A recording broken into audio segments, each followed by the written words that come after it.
Bonjour, je suis Johnny Bogia, entraîneur du BCOP.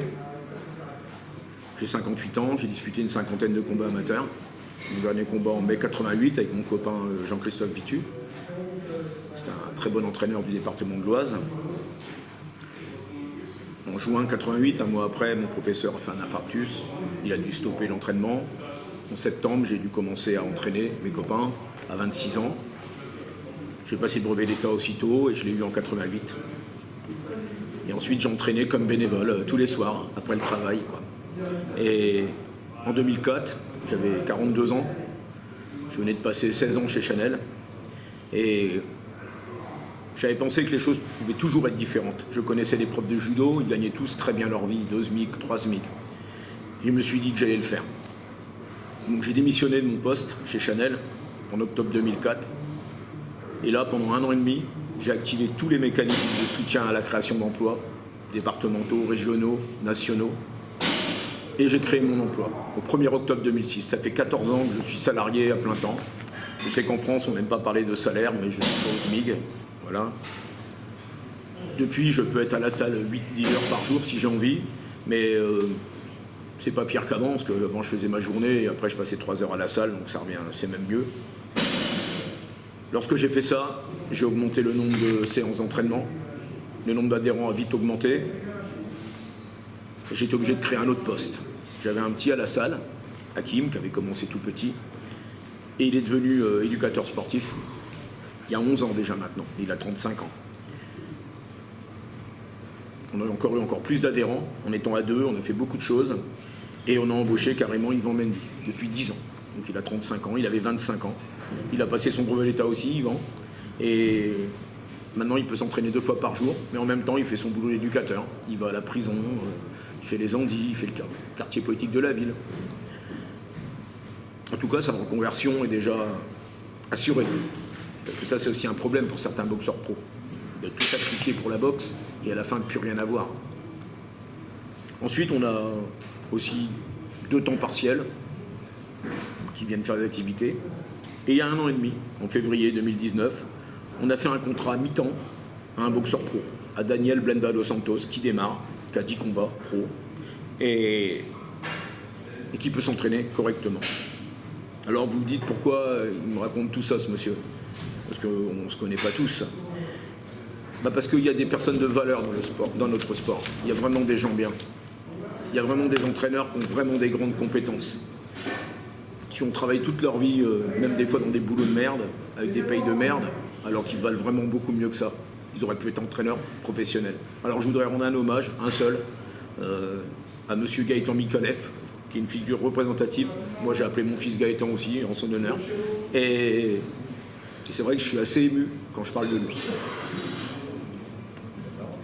Dans certains sports où l'économie a été créée, tous ces entraîneurs gagneraient leur vie de leur métier. Nous, on accepte dans notre sport que ça ne soit pas le cas. On a des boxeurs qui sont vraiment de valeur, ils n'ont rien à envier aux Anglais, ils n'ont rien à envier aux Américains, et ils terminent leur carrière en ayant fait peu de combats, beaucoup de traumas avec des choses qui arrivent à l'entraînement, pas d'argent, des sacrifices. Alors qu'en Angleterre, justement, même en étant moyens, ils auraient des bourses vraiment correctes. Donc, quand je disais que les choses pouvaient ne pas être comme ça il y a 15 ans, on m'a pris pour un fou et un menteur. Sauf que maintenant, 15 ans après, je l'ai fait, ça fait 15 ans.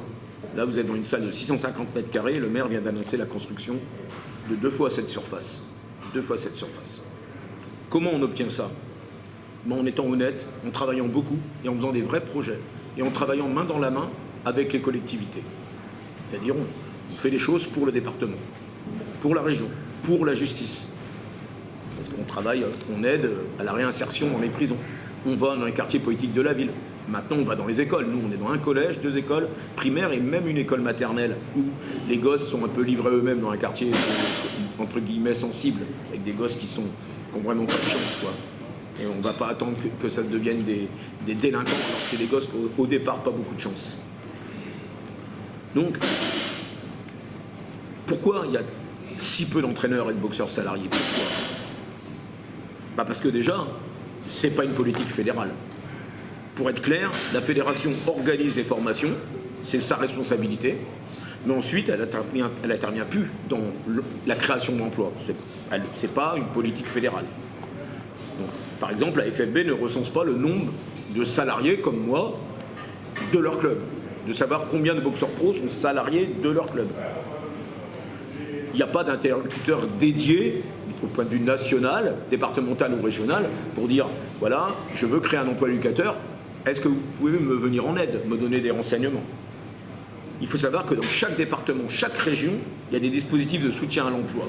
Alors ils sont tous différents, parce que ça dépend des politiques de chaque personne politique, hommes et femmes. Ils ont chacun leur idée. Mais pour tous, c'est important. De l'extrême gauche à l'extrême droite, ils ont le souci, en tout cas c'est ce qu'ils expriment, de l'emploi des jeunes et des moins jeunes. Le chômage, c'est quand même un gros problème. Donc, l'État aussi, qui a toujours un dispositif. Avant, c'était le CNDS, maintenant, ça a été confié à l'Agence nationale des sports. En fait, ils se sont débarrassés de 1600 professeurs de sport et ils ont confié aux fédérations. Mais dedans, il y a un dispositif de 4 ans, 4 fois 5 000 €, je crois, voilà. Donc, pour soutenir la création d'un emploi.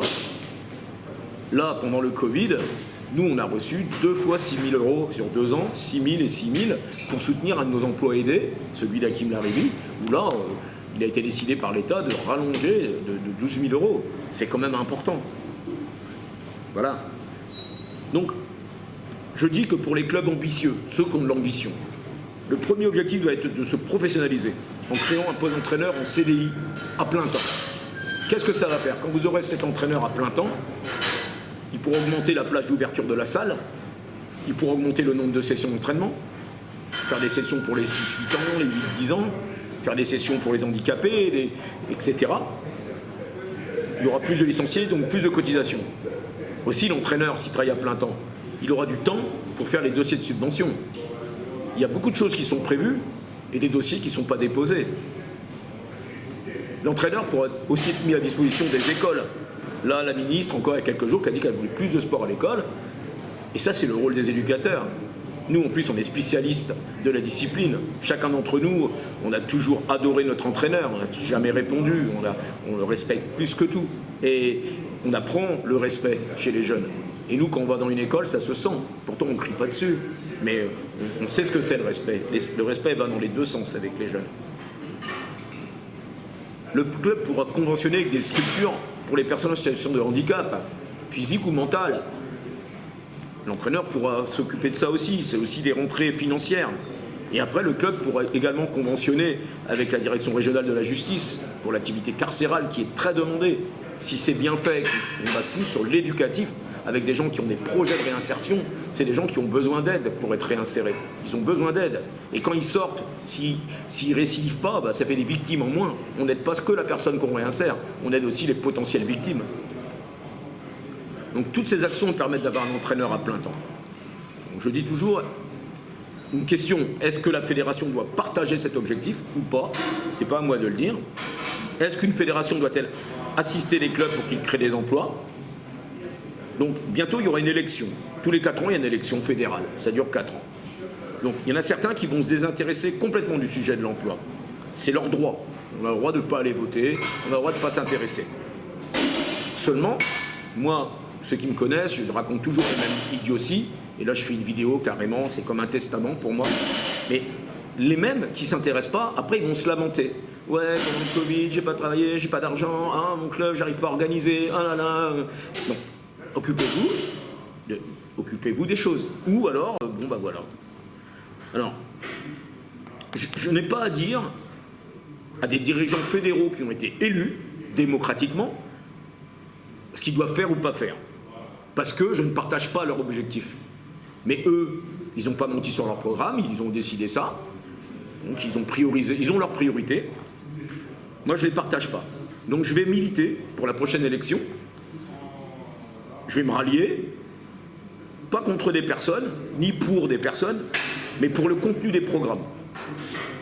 Donc je vais développer 3 vidéos, 3 sujets. L'emploi, la boxe professionnelle et le statut des clubs professionnels. Pour ce qui est de l'emploi,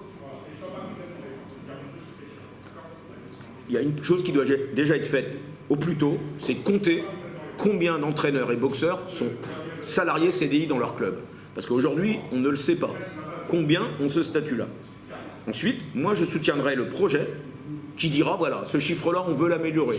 Et comment on va l'améliorer? Pas juste en disant, on va mettre des moyens économiques, pas que dans la formation, parce que c'est bien fait la formation. On ne peut pas dire à la Fédé que les formations ne sont pas bonnes, elles sont très bonnes. Mais on va mettre des moyens économiques pour avoir des référents qui travaillent les dossiers, pour créer, qui suivent, qui aident vraiment, avec le soutien de la fédération, qui dira à une collectivité, non, nous on valide, là il y a un entraîneur, c'est possible, il y a 150, 200 licenciés, ça peut monter à 300, 400, donc nous on valide, on est là. Voilà, c'est ça que je soutiendrai comme programme. Et je veux aussi dire à tous ceux qui ont subi de plein fouet l'arrêt de l'activité boxe pro, les boxeurs qui n'ont pas boxé, qui n'ont pas touché un sou, et les entraîneurs qui n'ont pas touché un sou, ceux qui ont une part, ben, je comprends, hein, les boxeurs que j'adore, hein, Zakaria Atou, Hassan Ndam, là, qui médiatisent les choses, je comprends ce qu'ils disent. Maintenant, je veux les aider, modestement, en leur disant juste que les entraîneurs chez nous, moi, Yvan Mendy, Dan Blenda Los Santos, qui sont pros, nous, on n'a pas perdu de salaire. Comme on est salarié, le chômage partiel que l'État a décidé, une décision très forte, eh ben, on l'a touché. Le club a rajouté au bout. Plus on a eu la prime Macron de 1 000 € défiscalisée. Donc nous, on n'a pas à se plaindre. Voilà. Ceux qui n'étaient pas en CDI, voilà. Et la prochaine fois, ça sera pareil. La prochaine fois, ça sera pareil.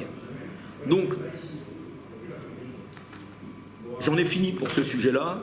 Ceux qui veulent me contacter, venir ici ou me contacter par mail, on est facile à trouver. Si vous voulez de l'aide, de toute façon, si on veut créer un emploi, il faut de l'aide. Il faut téléphoner partout, département, région, il faut se renseigner. Mais voilà. Donc je vais refaire encore 2 vidéos, puis après ça sera bon. Et dans la prochaine vidéo, je parlerai de la boxe professionnelle.